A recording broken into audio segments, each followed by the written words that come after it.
நம்ம எல்லாருமே பள்ளிக்கூடம் போயிருக்கோம், எல்லாருமே கல்லூரி போயிருக்கோம், எல்லாருமே தாய் தந்தைகிட்ட எல்லா விஷயமும் கேட்டிருக்கோம். இவங்கெல்லாம் சொல்லி கொடுக்காத நான் சொல்லிடுவேன்னு நினைக்கிறியா நீ? இல்லை கேட்குறேன். அப்போ நிறைய செக்ஷனை அவங்க சொல்லி கொடுத்துருக்காங்க.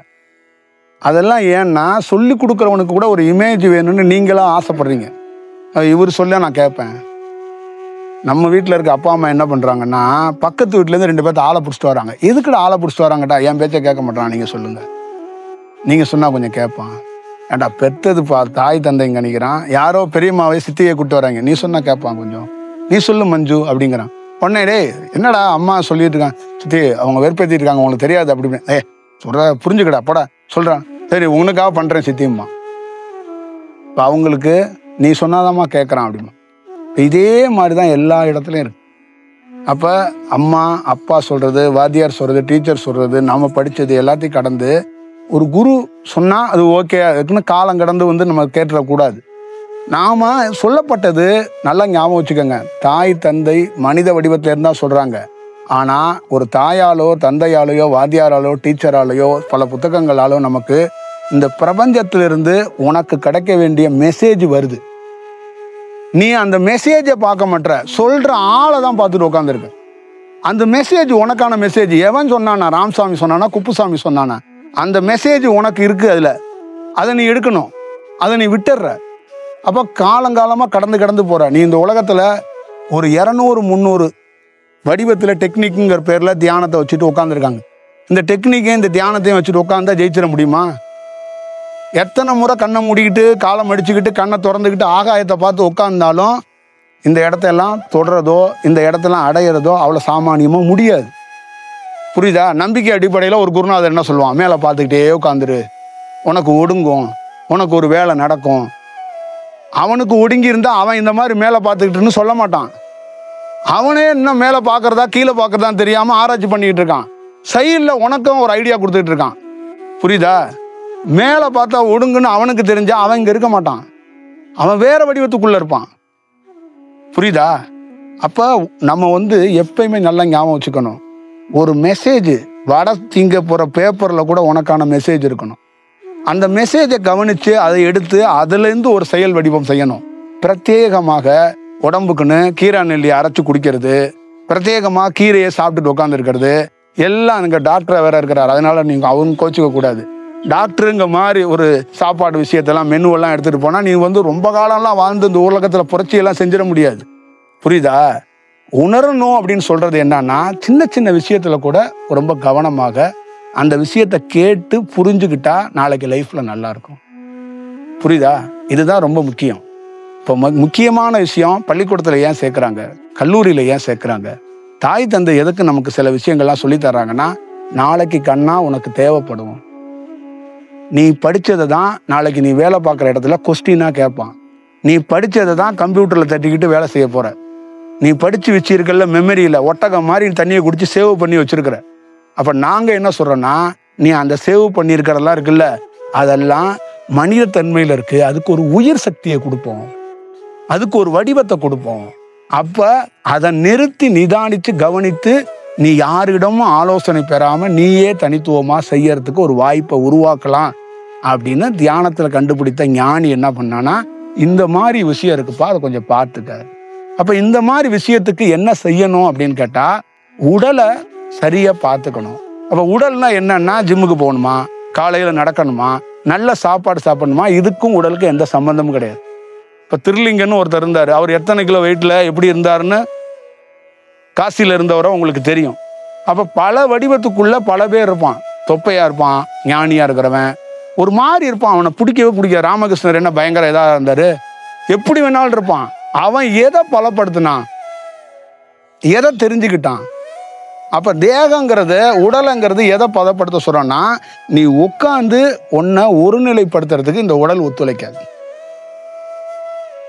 மெயின் ஸ்டேட்மெண்ட் அதுதான். நீ ஒரு 20 நிமிஷம் உட்காந்தானா கால் எரியுதுன்ற, கை எரியுதும்ப, கண்ட காட்சி வருதும்ப, எந்திரிச்சு போகணும் எனக்கு ஒரு மாதிரி இருக்குன்றவங்க அடுத்து உட்கார முடியலை, தியானம் பண்ணணும்னு ஆசை இருக்கு, ஆனால் உடல் ஒத்துழைக்க மாட்டுது. அப்போ இதுக்கெல்லாம் என்னன்னா, உணவு மற்ற விஷயம்லாம் 25% தான். அதுக்கு மெயின் காரணம் என்னன்னு கேட்டிங்கன்னா, உடலை பழக்கணும்.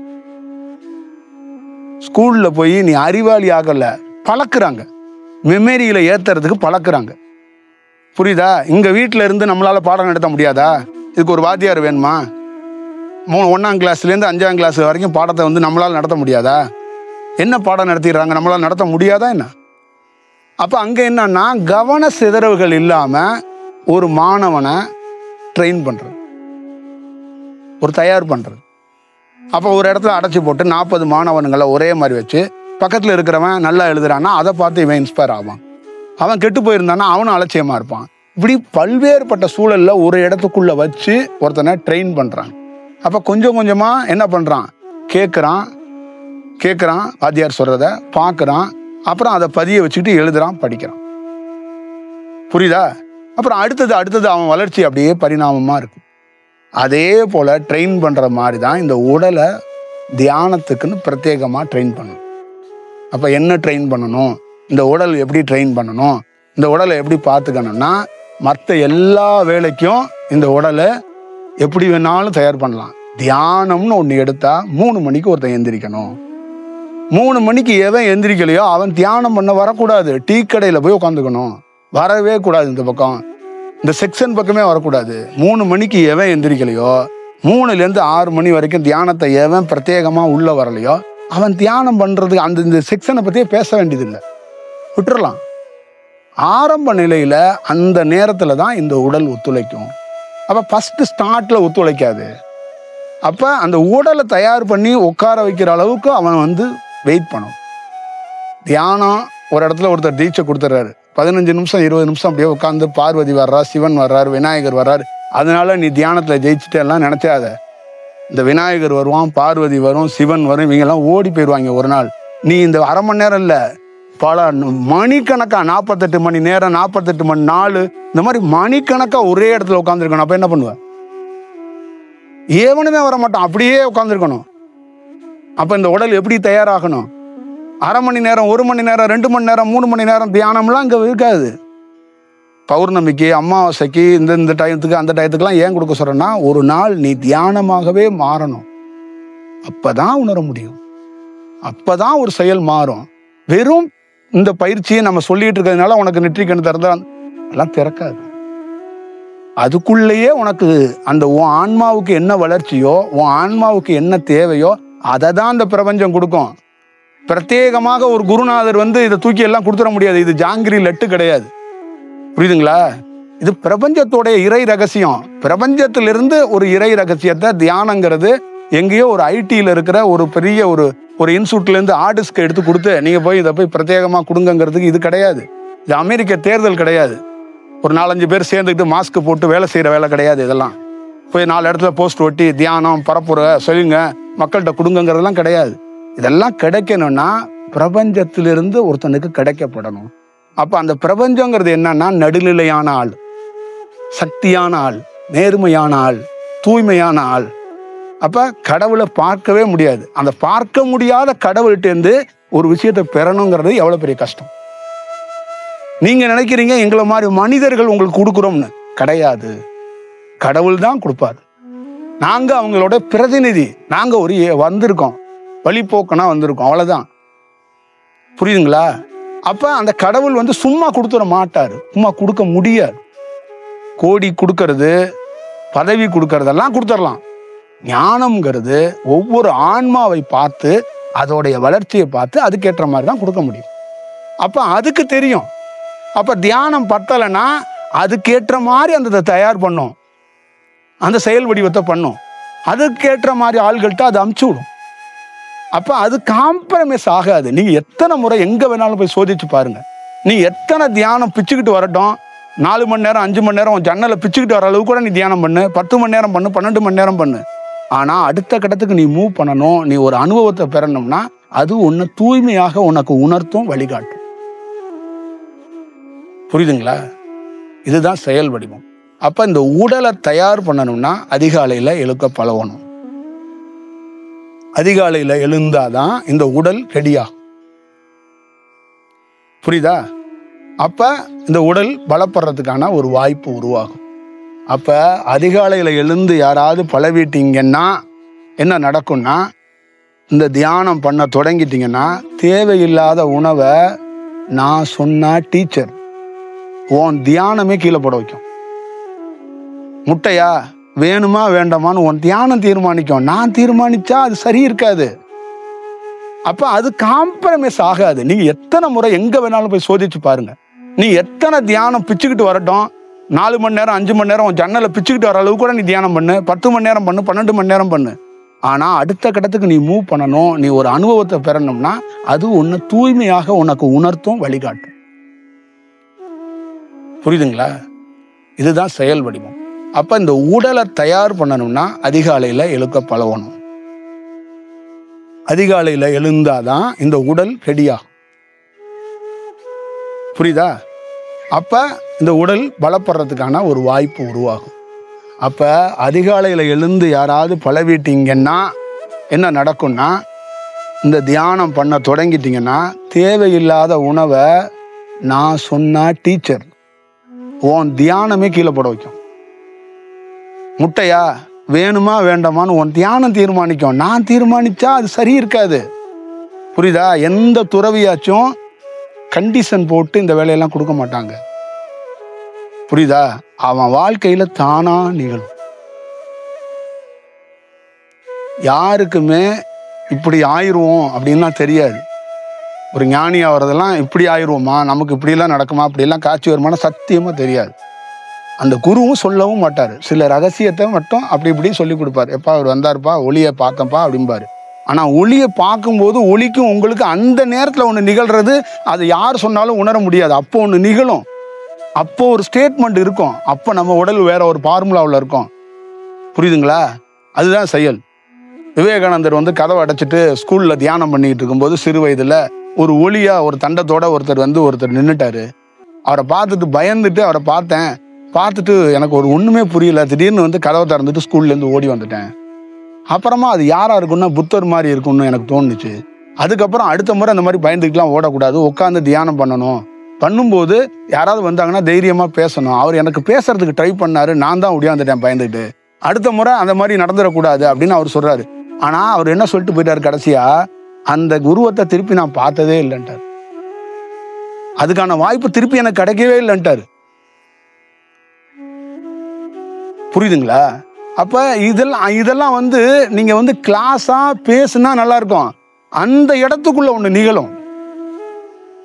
அதுதான் ஒரு பெரிய எக்ஸ்பீரியன்ஸ். அதெல்லாம் அனுபவம்னு சொல்றது.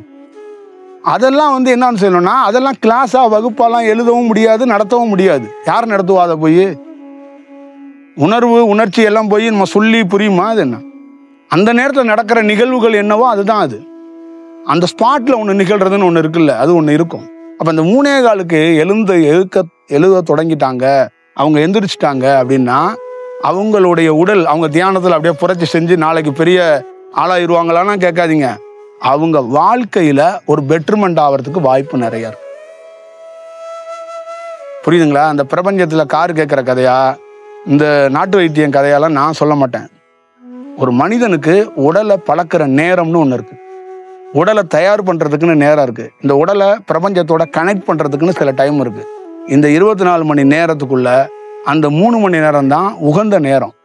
உடலை ஆரம்ப காலகட்டத்தில் பழக்கிறது. நல்ல தியானம் வந்தவன் எந்த நேரத்தில் வேணாலும் அவன் ரெடி ஆகிக்கலாம். ஆனால் ஆரம்ப ஸ்டேஜில் ஒருத்தன் உடலை தயார் பண்ணுறதுக்குன்னு ஒரு டைம் இருக்கு. அப்போ அந்த உடலை தயார் பண்ணும்போது ஒரு நாள் அவனுக்கு நல்லா உட்காந்து தியானம் பண்ணுற மாதிரி ஒரு சூழல் உருவாக்குது. அந்த உடல் கொஞ்சம் ஒத்துழைக்குது அப்படின்னா, உடல் எப்படிங்க ஒத்துழைக்கும்னா, சில நரம்பு உடல்ல நம்மளை அறியாமல் விழிக்கும். அது எங்கே விழிக்கும்னா, இடுப்பில் இருக்கிற நரம்பு சேக்காகும். அப்போ ஒருத்தனுக்கு இடுப்பில் இருக்கிற நரம்போ, நெற்றி பொட்டில் இருக்கிறதோ, இதயத்தில் இருக்கிறதோ, அந்த நரம்புகள் ஏதாவது ஒன்று விழிக்க தொடங்குனுச்சுன்னா, ஒன்று சேக்கானுச்சுன்னா, அவனுக்கு தன்னறியாம உட்கார்றதுக்கான ஒரு வாய்ப்பு கிடைக்கும். இது இயற்கையா கிடைக்கப்படுறவனுக்கு தியானம் தானா வருது. எங்கேயோ ஒரு இடத்துல பாட்டு கேட்டிருப்பான், அவனுக்கு நரம்பு விழிச்சிருக்கும். யாரோ ஒரு குருநாதர்கிட்ட டீச்சர் வாங்கியிருப்பான், நரம்பு விழிச்சிருக்கும். இல்லை ஏதோ ஒரு சமாதிக்கு போயிருப்பான், அவன் நரம்பு விழிச்சிருக்கும். அதனால அவனுக்கு கண்ணா பின்னான்னு தியானம் வரும். அதே பக்கத்தில் இருக்கிறவங்க நரம்பு விழிக்காதவங்க எனக்கு தியானம் வரலன்னு சொல்லிக்கிட்டே இருக்கிறாங்க. சேவல்னா கண்டிப்பா கூவ தான் செய்யும். நரம்பு விழிக்கிறது அதுக்கு ஒரு செயல் வடிவம். அதே மாதிரி அந்த ஆன்மாவுக்கு இந்த காலகட்டத்தில் அதுக்கே அறியாம அதுக்கு விழிக்கப்படணும்னு இருக்கு.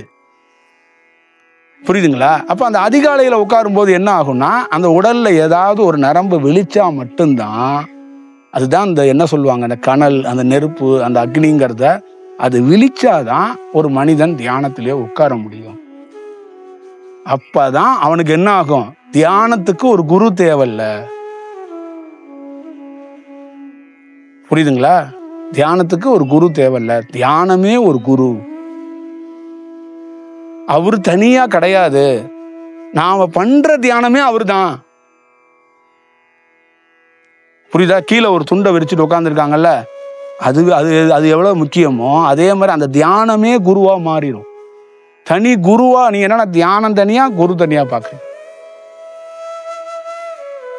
அது இல்ல. இப்ப நாம தியானம் பண்றோம், எனக்கு யாருங்க குரு அப்படின்னு நிறைய பேர், தியானம் தான் குரு, அதுதான் குரு. அதாலதான் நரம்பு விழிக்குது, அதாலதான் மாற்றம் வருது, அதாலதான் பேச்சு வருது. அப்ப நமக்கு உண்மையான குரு யாரு? தியானம். அப்ப நான் என்ன சொல்லிட்டு இருக்கேன், நல்ல தியானம் பண்ணா உனக்கு நான் ஏன் தியானமே குருவா இருக்க போகுது. ஏன் என்ன தேடிக்கிட்டு மாம்பழத்தையும் கொய்யாப்பழத்தையும் தூக்கிட்டு பூ மார்க்கெட்ல போய் நின்று பூவை வாங்கிட்டு இந்த ராம்ராஜில் போய் ஏன் அதுக்கு போய் வேஷ்டி சட்டையெல்லாம் வாங்கிட்டு நேரத்தை வேஸ்ட் பண்ணிட்டு அலையிறீங்க? அதெல்லாம் பண்ணாதீங்க. அதுல எல்லாம் ஒன்றும் இல்லை. புரியுதுங்களா? அதுல எல்லாம் ஒன்றும் இல்லை. நீ ஒரு 2 செகண்ட் ஆத்மார்த்தமா நினைச்சு என்னை பார்த்துட்டு அப்படி காலில் விழுந்துட்டு போயிட்டனாவே எல்லாம் முடிஞ்சு போச்சு. வேற எதுவும் தேவையில்லை. அவ்வளவுதான். ஒரு 2 வினாடி தான் அது. அந்த நேரத்துல எண்ணத்தை பயன்படுத்திடாம ஆத்மார்த்தமா ஒரு வேலை பண்ணாவே போதும். அப்ப இதுதான் விஷயம். அப்ப கிராமத்துல இருக்கிறவங்க எல்லாம் இயற்கையாவே 4:15 5:15 எந்திரிக்கிறவங்க. ஆனா எந்திரிச்சு அந்த பிரபஞ்சத்தை என்ன பண்றாங்க, யூஸ் பண்ண தெரியாம வேற மாதிரி வாழ்றாங்க. மாட்டோட பேசுறாங்க, செவுத்தோட பேசுறாங்க, போற வர்றவங்கள்ட்ட பேசிக்கிட்டு இந்த ஆறுமுகம் மாதிரி ஒரு விஷயத்த பண்ணிக்கிட்டே ஓட்டிக்கிட்டு இருக்காங்க. அதுதான் விஷயம். அப்ப அந்த நேரத்துக்குள்ள பிடிச்சிட்டோம்னா அதுக்கப்புறம் எல்லா நேரத்தையும் நம்ம நேரமா மாத்தணும். இதுக்காகத்தான் அந்த பிரம்ம முகூர்த்தத்துல கோயிலுக்குள்ள போங்க அப்படின்னு சொன்னதே தான். அந்த நேரம் உடல் நல்ல ஒரு கனெக்ட் கிடைக்கும். புரியுதுங்களா? அப்ப உடல் ரொம்ப அவசியம். இப்ப நம்ம இருக்கிறோம் அப்படின்னா நம்ம ஒரு அனுபவத்தை எப்படி பெற்றோம் சொல்லுங்க. ஒரு அனுபவம், எனக்குன்னு ஒரு அனுபவம் வந்திருக்கு, எப்படி பெற்றோம்? அதுதான். அப்ப அந்த உடலை நம்ம எப்படி பார்த்துக்கணும் அப்படிங்கிறது என்னன்னா, பிரத்யேகமாக எந்த உணவும் எல்லாம் கிடையாது. இந்த தியானம், உண்மை தியானம் என்ன பண்ணுன்னா, எதை சாப்பிடணும் எதை சாப்பிடக்கூடாதுன்னு அது எடிட் பண்ணும். இதெல்லாம் போன்லாம் தேவையில்லை. குருநாதா புளிச்சக்கீரை சாப்பிடலாமா, அவுத்திக்கீரை சாப்பிடலாமான்னு போன் தேவை கிடையாது. அது எடிட் பண்ணும். இது வேண்டாம், தூக்கு, இதை எடுத்துரு, அவ்வளவுதான். இந்த உடையெல்லாம் தியானமே தீர்மானிக்கிறது. சாமியார் வேஷம் கிடையாது. புரியுதா? பிரத்யேகமா இந்த ஐடி விங்கு மாதிரி வச்சுக்கிட்டு நம்ம இந்த ட்விட்டர்ல இயக்கிறதுக்கு ஒரு டீம் வச்சிருப்பாங்களா, அந்த மாதிரி பண்ணா அது பேர் வேற. அது உண்மையான தியானம்னா அதுவே அது தீர்மானிக்கும், அதுவே அது வேலை செய்யும். அது தெரியாதது ஒரு விதத்தில் நல்லது தான். நீங்க நல்லா ஞாபகம் வச்சுக்கோங்க. தெரியாத ஒரு மனிதன் புத்திசாலி. ஏன்னா ஒரு நாள் அவன் ஒரு பெரிய ரகசியத்தை தெரிஞ்சுக்க போறான். புரியுதுங்களா? நான் அடிக்கடி சொன்ன விஷயம்தான். எங்க வீட்டில் விட்டவங்க எல்லாத்துட்டையும் சொன்னேன். ஒரே ஒரு விஷயம் மட்டும்தான் அவங்கள்ட்ட ஸ்டேட்மெண்ட் சொன்னேன். ரொம்ப அழுதுகிட்டே இருந்தாங்க, ரொம்ப பயந்துகிட்டே இருந்தாங்க, ரொம்ப பதட்டமாவே இருந்தாங்க. தயவு செய்து அழுவுறதை நிறுத்தாதீங்க, நல்லா அழுவுங்க. வறுமையா இருக்குன்னு கவலைப்படாதீங்க, இன்னும் கொஞ்சம் ஃபீல் பண்ணுங்க. ஏன்னா அடுத்த முறை வறுமை உனக்கு கிடைக்காது. நீயே நினைச்சாலும் அழுக முடியாது.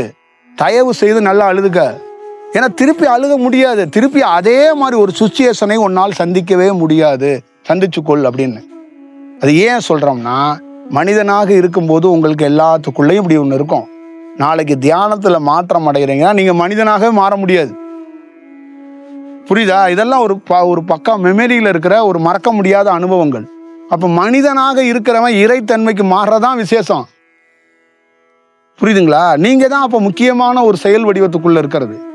அப்போ ஒரு சாதாரண மனிதன் இயல்பான வாழ்க்கையில இருக்கிறவன் இறைத்தன்மைக்கு மாறுறதுன்னு ஒண்ணு இருக்குல்ல, அதுதாங்க சுகம். அந்த தேடுதல் தாங்க சுகம். அதுதான் உண்மையான விஷயம். அது தாமதமானா கூட பரவாயில்லையே. அது ரொம்ப கரெக்டாக அதில் பல விஷயங்களை நம்ம கற்றுக் கொடுக்கும், பல அனுபவங்களை அதுக்கு ஏற்படுத்தி கொடுக்கும்.